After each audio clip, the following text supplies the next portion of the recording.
Let's return to This Week in America. Here's your host, Rick Bratton.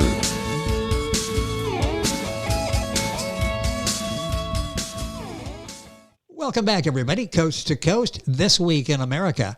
Author, novelist, poet Dan Hamill, also known as Hunter Dan, has published 4 books, 1 poem, 2 children's books, and what many are calling a future best-selling fictional novel. Both of his children's books were Book Excellence Award winners, part of a series he's writing, and his current book, Rebel Reprieve, with a erotic mixed content, has been compared to 50 Shades of Grey and receiving lots of national attention. Daniel is passionate about writing and began driving a truck, a career back when he was 24, now spanning 30 years, mostly as a freight hauler. Author of poems, children's books, and fictional novels, Daniel Hamill, also known as Hunter Dan, our guest on This Week in America. Dan, welcome to the program. It's great to have you with us. Thank you, Rick. It's a pleasure to be here. Such a career with the children's books, the inspirational story that you've got, and what we're going to focus on, at least at the beginning of the interview, Rebel Reprieve. This is the one that is getting so much national attention. Was this as much fun for you to write as it is for us to read this book? It was fun to write, and it actually took me 6 years to finish it. And you know, when I wrote the first half of it, it was the best part of, sorry, Rick. Well, that's okay. Can we? Yeah. Okay. Yeah, just pick her up from there. I'll edit that. You can probably edit that out. Yep. But when I wrote the first part of it, I wrote about half of it, and I just kind of disconnected with it. It was a story, it actually, having it for 6 years, it kind of let me brew the story, so Yes. that when I did finally pick it back up, I was able to, really connect with the story.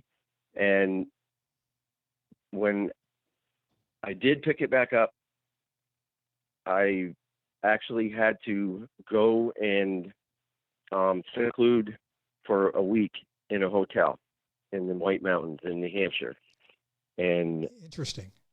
it was the only way I was really going to be able to connect with it and write it. And it took me about 3 years of saying, I'm going to do this on my vacation. And, vacations would come and vacations would go, but I didn't go anywhere. I just stayed home. And I knew, a couple of Julys ago, I just said, you know what, I'm going on vacation at the end of the month. I made reservations at a hotel in the White Mountains in North Conway, New Hampshire, and I just secluded and wrote. I brought the story with me and just continued. There were bits and pieces that I wrote, like I would take it in the woods and hunting with me and sit in a tree stand, and I could connect with it, but it was only for bits and pieces at a time. So I wrote very little from the time I started it to the time I actually picked it up and finished it. Well, and the result of that vacation. Is Rebel Reprieve by Daniel Hamill, also known as Hunter Dan. Books available, of course, wherever books are sold. His website, and we'll do this throughout the program, hunterdanbooksonline.com. Talk about the main character. It's interesting that you went in that ski area up there because that's instrumental in the storyline. First of all, talk about this character because it's a very relatable character, one that people who read the book really sort of fall in love with.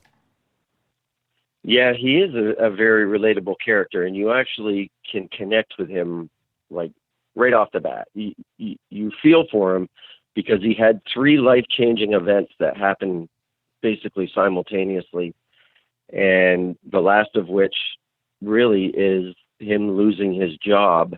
It was eliminated due to budget cuts. And the story starts out with him waking up on his last day of work and laying there contemplating, I've got my severance pay. You know what? Work isn't really high on my list of things to do right now. And who would really blame me after what I've gone through?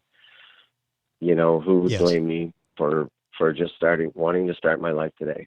And so he kind of just mulls over his options, and calls his boss, leaves his boss a message saying, you know what, I hope you understand this, and by the time you get this, I'm going to be well on my way. So that's what he does. He takes off to Vermont, and the book, takes you on his journey from Boston and brings you up to Killington, Vermont, and he lucks into a hotel room because he didn't have any reservations. And, it starts and it's set in the last week of January. He was told at the beginning of the year that his job was being eliminated. And after having the other two events, just happen, he's like, I don't owe anybody anything, and I'm out of here. And really, the main character, his name is Jake Christopher, and my two best friends' name are Jake and Chris. And I think and I've had a lot of time to think about this, but I think if you take this guy and you clone the three of us together and take 20 years off our life, this is the main character. I was going to say, is any part of this, autobiographical where, suddenly... There are things in the story. Yeah, I'm sorry. There are things in the story that are bits and pieces of my life. He was adopted. I was adopted. And there are a lot of relatable things, about me. And I've had friends, who have read it and said, and they basically thought it was me. But I really think it's a combination of the three of us. Jake and Chris are avid skiers. They ski Killington all the time and all winter long. And it's a great story because you just never see what happens. I mean, yeah, he takes off, he goes to Vermont, and when he takes off skiing, nobody has ever gone this route with any kind of a story. It is totally unique, and I'm not going to give it away because it is a good story. It's a very good story. Well, yeah, I encourage people to get the book and read it and enjoy the story. It will touch up a lot of emotions. A Rebel Reprieve by Hunter Dan. Daniel Hamill, our guest on the program. Book's available at Amazon, the usual places. His website is hunterdanbooksonline.com. And he sort of faces that deal that many of us do in real life when you stop and you're getting a little older and you're thinking, I don't owe anybody anything. It's time that I look out for myself. And we see that in the character in your book. And you've got drama, suspense, sex. You've got it all in this book, don't you? Yes, I do. It's all there. It's all there. It's a fun story. It really is a fun story. And it's so relatable. You can actually picture this happening. It will test your imagination into believing that, this could really happen. Well, the tagline there is prepares to ski his troubles away until, and then until will fill in the blanks as you're reading the book to get that. As I say, this has captured national attention in talking about this because of the unique character of the book, the storyline that you'll be reading in the book, Rebel Reprieve. I want to talk about the children's book in a second, but before that, you said something interesting, that this story sort of developed over a period of a number of years, 6 years, I think you said.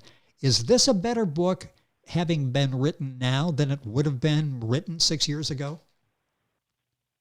It is, to the point, although I had to go back and change a few things because of timeline issues, but I think it is a better story because I really had time to brew it.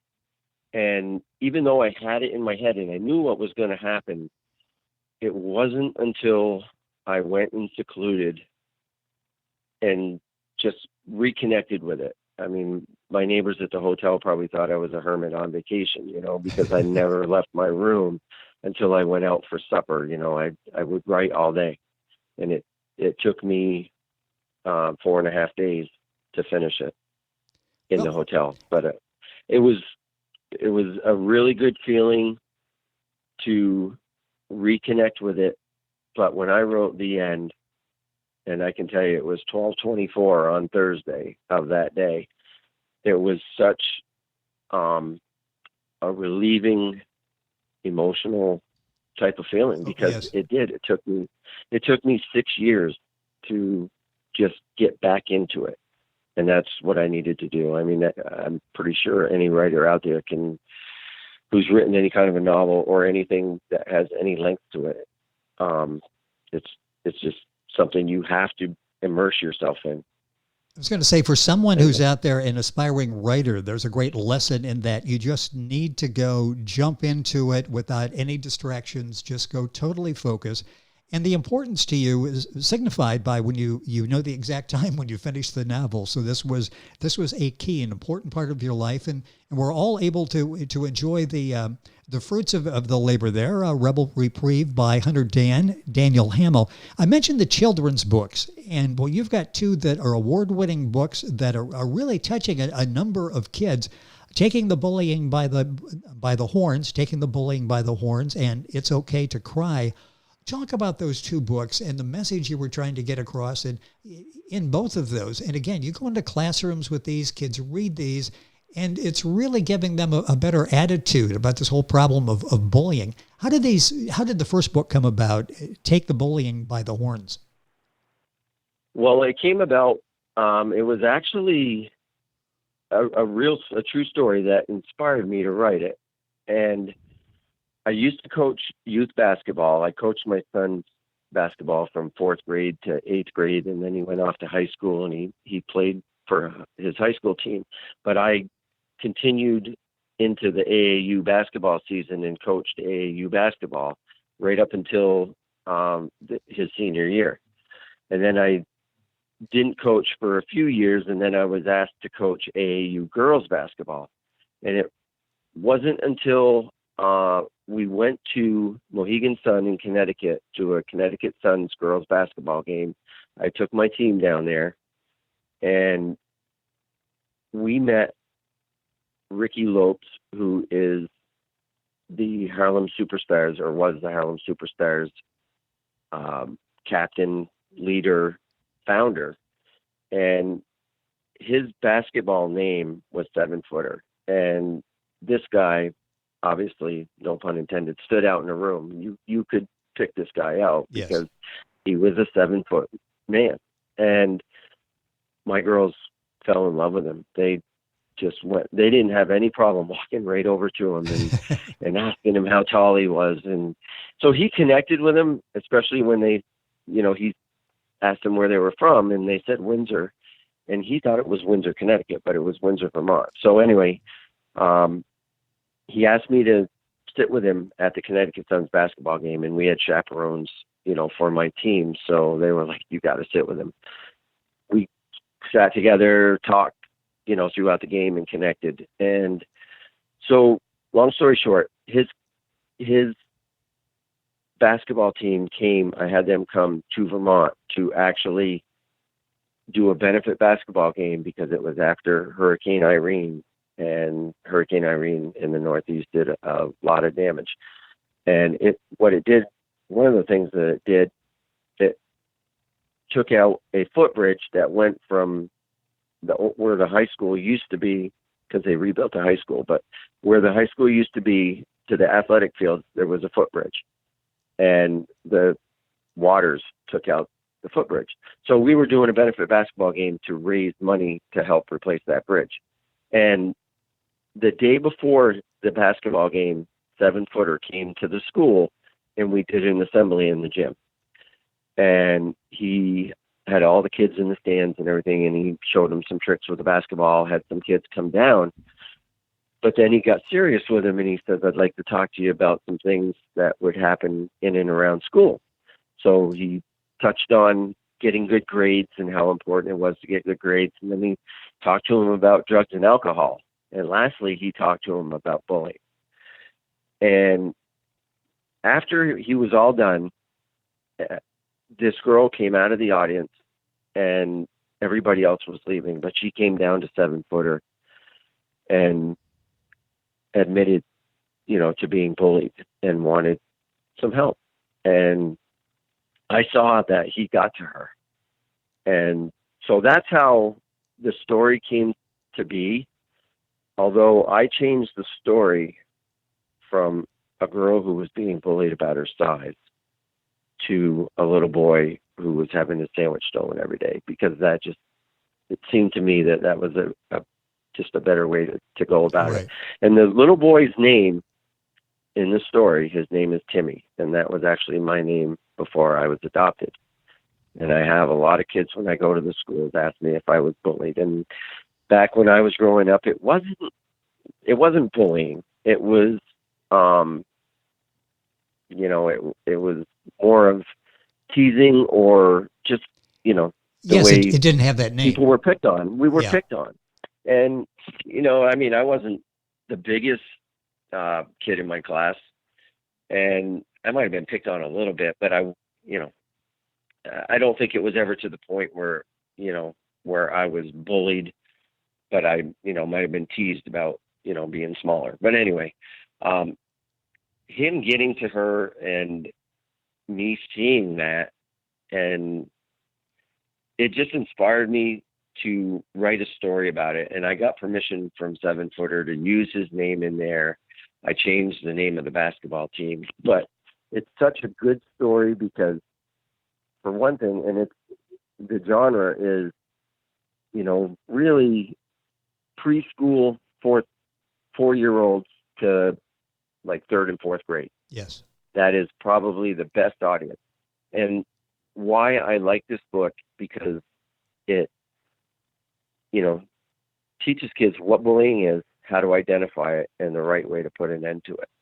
Well, it's an important book, and you've done an excellent job. It's a tool. It's a tool for kids. Yes, exactly. And it just teaches them. And I've, in the schools, and this is what I do when I go to the schools. I introduce myself, and then I tell them a little bit about myself. I tell them, how I got the nickname Hunter Dan and how it turned into my pen name. And then the reason why I did use it as my pen name was just because all the poems that I wrote in Inspirations and Emotions, I signed them Hunter Dan. And not to get away from Take the Bullying by the Horns, but when I published Inspirations and Emotions and I sent all the poems to the publisher, they all said by Hunter Dan, because I was just signing my poems Hunter Dan. Oh, yes. And when I explained to them how, I got the nickname, and they said, that's a great pen name, you should keep it. So I did keep it. And so when I go to the schools and I bring out the Hunter Dan doll, because Cabela's sells a Hunter Dan doll, and it's more than just hunting, fishing, and camping Yes. gear. They sell other stuff, but they sell this little Hunter Dan doll. It's an action figure doll. It looks like me. And so when people started seeing this Hunter Dan doll, and it's been out for 15 years or so, they were like, that looks like you. So people started calling me Hunter Dan. So that's how I got the nickname. Well, and that's the website, too. We're rapidly running out of time. Got about a minute or so left here. We're talking with Daniel Hamill, also known as Hunter Dan. His website, hunterdanbooksonline.com. We talked about Take the Bullying by the Horns by Hunter Dan. Also, a sequel to that is Okay to Cry by Hunter Dan. Both of those award-winning children's book touching kids all across the country. The book that Dan talked about in the beginning, Inspirations and Emotions, 7 Layers to the Truth. That book is available at the usual places, and you'll find information on the website as well. Also, the new book we're talking about, Rebel Reprieve. This book, totally different. It's a fascinating story with drama, suspense, and sex. Dan, what are you working on now? We are, after It's Okay to Cry, which is a great tool, also for parents, and it's the same little boy, so it's a series. Yes. We are working on one that is actually about addiction. So these are stories, and it's the same little boy. So these are stories that are real life situations that kids have to face. It's not fairy tales. It's not, magic wands. This is real life stuff that kids have to deal with. And It's Okay to Cry is actually Timmy having to deal with the death of his grandfather. And that's something that parents don't prepare their kids, for as a rule. Yeah, it just And happens, and then you try to deal with it when your kids are asking questions, and this book puts it out there. It's a great discussion book, isn't it, for children and their parents and teachers to read as well. It's really more for, to me, it's more for parents and their children, but it'll do for parents what they'll have a hard time doing on their child's level, because they just don't talk about it. And then once it happens, parents don't know really where to start. And by educating kids at a very young age and just reading them these stories, they'll know. They'll be able to cope with the situation if it arises. And, I want to think that by educating young children about bullying at a very young age before they actually do experience it in schools, because there are kindergarten and first graders who know what bullying is. So by teaching them at that age level what bullying is, hopefully it is the beginning of the end of bullying, because they know how to deal with it. They know where to go. And you know what?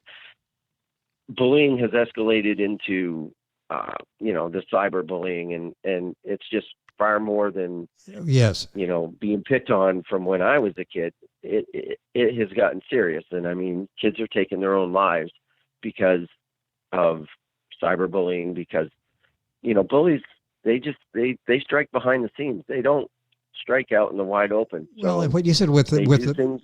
With the social media now, it's 24 hours. You can't really escape it. It used to be a child could go home and escape, and now if you get online, you're taunted in some cases online. That particular book is Take the Bullying by the Horns.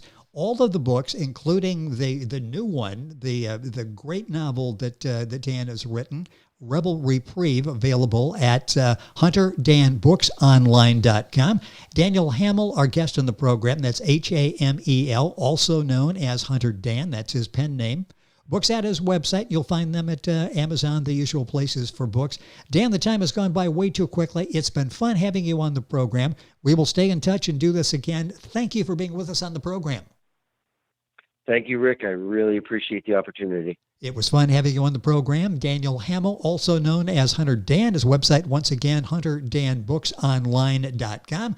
Link onto our website, This Week in America, to get more information. And we're back on today's program after these messages. This Week in America is online. You can visit our website, thisweekinamerica.us. Scott Pinkerton, associate producer of This Week in America. Jay Anderson, segment producer. Ben Watson, webmaster. Otto Bechet, director of engineering and TV production. This Week in America produced and is a trademark of Blue Funk Broadcasting, LLC. For information on all of our guests and to listen to this week's show, our website again at thisweekinamerica.us. And I'm Sean Bratton, executive producer of This Week in America.